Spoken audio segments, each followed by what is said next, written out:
नमस्कार, हमारा बिहार देख रहे हैं आप। मैं हूं राकेश। बुलेटिन की शुरुआत करते हैं इस वक्त की बड़ी खबर से। नवगछिया में बेपुर से फुलौद तक कोसी नदी पर बन रहे बिहार के सबसे बड़े पुल के लिए बड़ा झटका सामने आया है।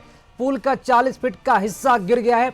हरियो के त्रिमुहान घाट के समीप वॉल्वो लोडर से सेगमेंट होते समय पुल क्षतिग्रस्त हुआ। NH 106 मिसिंग लिंक परियोजना के तहत यह पुल 6.94 किलोमीटर लंबा होगा, जो बिहार का अब तक का सबसे लंबा पुल होगा। इसमें दोनों ओर से कुल 21.988 किलोमीटर सड़क का निर्माण भी शामिल है। इस परियोजना की कुल लागत 996 करोड़ रुपए है और 2026 तक इसे पूरा करने का लक्ष्य निर्धारित है। इस महत्वाकांक्षी परियोजना की आधारशिला प्रधानमंत्री नरेंद्र मोदी ने वर्ष 2020 में वीडियो कॉन्फ्रेंसिंग के माध्यम से रखी थी। यह पुल उत्तरी और दक्षिणी बिहार को जोड़ने वाली पुल है। पुल निर्माण का जिम्मा मुंबई की एफकॉन कंपनी कर रही है। चलिए, इसी खबर पर अधिक जानकारी देने के लिए संवाददाता डब्लू हमारे साथ जुड़ चुके हैं। डब्लू, ये बड़ी खबर है। नवगछिया में बीपुर से फुलौद तक कोसी नदी पर बन रहे बिहार के सबसे बड़े पुल का 40 फीट का हिस्सा गिर गया है। हुआ कैसे? क्या कोई लापरवाही हुई है? क्या अपडेट जानकारी ये सब पूरे खबर को लेकर? देखिए, ये सब बिहार में सबसे बड़ा पुल बन रहा है और इसका आधारशिला प्रधानमंत्री 2020 में रखे थे। हालांकि जिस तरह से घटना हुई, लगातार बिहार में आपने पहले भी देखा होगा, सुल्तानगंज अगवानी के बीच जो पुल बन रहा है उसमें भी 3 बार गिरने की घटना घटी। इसके बाद ये बीरपुर से जो फुलौद तक निर्माण नहीं रहा और सबसे बड़ी पुल है, बिहार की सबसे बड़ी पुल इससे मानी जा रही है और 996 करोड़ की लागत इसका निर्माण हो रहा है। लेकिन बीते रात्रि जिस तरह से इस पुल पर घटना हुई, टूटने की घटना हुई, 40 फीट ऊपरी भाग जो है इस सेगमेंट का वो गिर गए और इस दौरान घटना हुई जब वहां पे हेलमेट लगाने का काम वाहन से किया जा रहा था। इसी दौरान यह घटना हुई। इसमें साफ तौर पर स्थानीय लोगों का जो कहना है कि लापरवाही के कारण यह घटी है और पुल की मजबूती कितनी है इससे अंदाजा लगाया जा सकता है।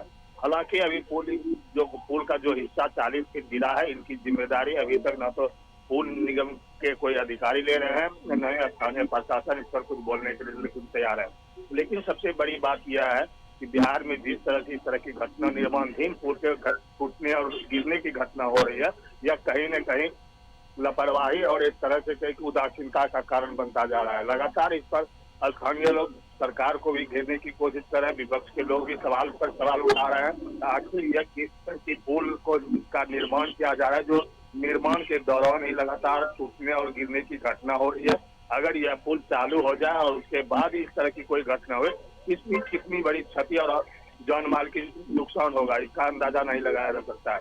लेकिन अभी तक ये पुल जो 40 फीट ऊपरी हिस्सा गिरा है, इनकी जिम्मेदारी कौन लेगा, किसकी जिम्मेदारी होगी? डब्लू, इस पुल का निर्माण मुंबई की किसी कंपनी को दिया गया है क्या? कंपनी के किसी भी मालिक, ऑनर, ठेकेदार, किसी से भी बात हो पाई? कोई इंजीनियर इस पूरे मामले में कुछ बोल रहा है?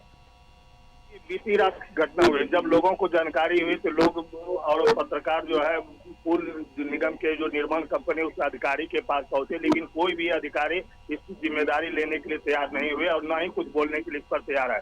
लेकिन यहाँ तक यह निश्चित तौर पर अधिकारियों की लापरवाही देखने को मिला कि लापरवाही टूटने की घटना को अधिकारी छुपाने और पताने की प्रयास में लगे हुए थे। उन लोगों को लग रहा था कि ऐसी कोई घटना ही नहीं हुई, लेकिन जब सोशल मीडिया पे इस तरह का वीडियो वायरल हो गया और फोटो सामने आ गया, तब अधिकारी पत्रकारों से बचते हुए नजर आए। लेकिन अभी तक किसी भी अधिकारी ने यह जिम्मेदारी नहीं ली है कि घटना किस कारण से हुई है, पुल का जो हिस्सा 40 फीट लगभग गिरा है वह किस कारण से गिरा है, उसमें लापरवाही किसकी है, उसमें मजबूती कितनी थी या कमजोरी क्या थे, उसमें कमी क्या थे, इन तमाम चीजों को लेकर कोई भी कुछ बोलने के लिए तैयार नहीं है।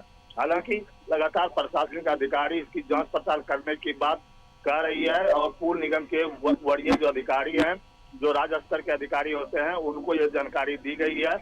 जल्द ही जांच टीम वहां पहुंचेगी और इसकी पूरी जांच पड़ताल की जाएगी कि आखिर इस तरह की लापरवाही किसके वजह से हुई है, कौन इसके लिए जिम्मेदार है। हालांकि जिस तरह का आपने देखा होगा कि सुल्तानगंज अगवानी के बीच जब लगातार 3 बार, 1 साल के दौरान 3 बार पुल गिरने की घटना हुई, तो उसके बाद ये राज्य स्तर के अधिकारियों तक की पसीना छूट गई, राजनेताओं तक की लापरवाही जो है वह उठने लगी कि आखिर इसमें कौन जवाबदेही है। लेकिन अभी तक उस बिल्कुल डब्लू, ये जांच का विषय है और ये जिम्मेदारी तो लेनी होगी कि आखिर किसके लापरवाही से इतनी बड़ी घटना घटी और इससे भी बड़ा हादसा भी हो सकता था जब ये पुल बनकर तैयार होता। बहुत शुक्रिया आपका खबर पर जानकारी देने के लिए डब्लू।